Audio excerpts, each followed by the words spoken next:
Well, it's the first day on the job for former Merrill Lynch executive Bob McCann. Today, he takes the CEO position at UBS Wealth Management of the Americas. This morning, McCann spoke exclusively with me, and I asked him why he felt the job at UBS was a once-in-a-lifetime opportunity.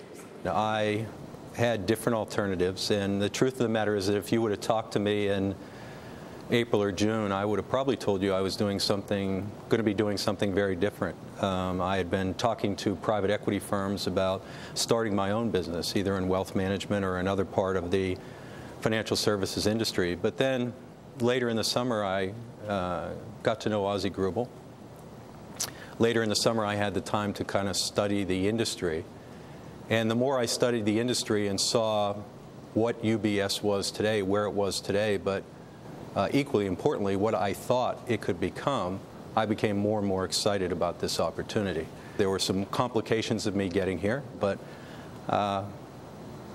it's the challenge that I want at this time of my life in an industry that I still believe in, and in a segment in the industry, wealth management, that I see in a very transformative stage right now and a lot of opportunity. How is UBS and the role you're going to have there different from what you did at Merrill? What had worked in the past wasn't going to work in the future. And by that I mean, I think our industry has to admit a couple things to itself. Number one is we made big mistakes as an industry.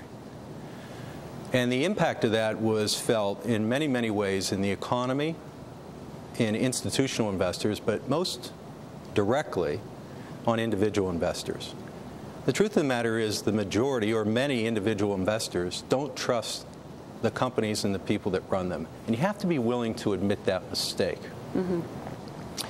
And then once you admit that mistake, you begin to study and you realize that perhaps the model of the past, the model of the big company with the big brand, all marching to the tune of that big brand, maybe that big company isn't the way to go. When I stand back and look at the industry right now, what I see are three really, really large firms.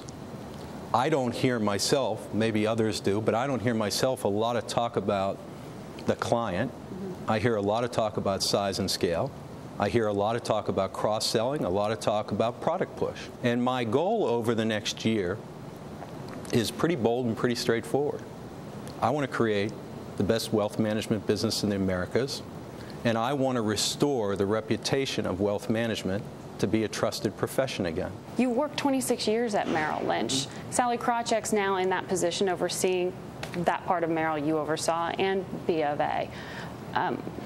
Looking at her as a competitor and looking elsewhere within the industry, I mean, where do you see UBS's niche? Well, I think it's more than a niche. Look, the company I work for doesn't exist anymore. Merrill Lynch does not exist legally, and I would actually argue that it doesn't exist culturally. You have three mega firms right now. You have Bank of America, you have the joint venture between Morgan Stanley and Smith Barney, and you have Wells. Each of them are very, very big organizations. If you drop down to the fourth largest firm, if you define largest by FA headcount, you have UBS. What I like about this situation is that we are large enough to be relevant, but I think nimble enough, or we're going to become nimble enough, to be able to react to what is a very different industry. I don't think it is about merely size and scale anymore.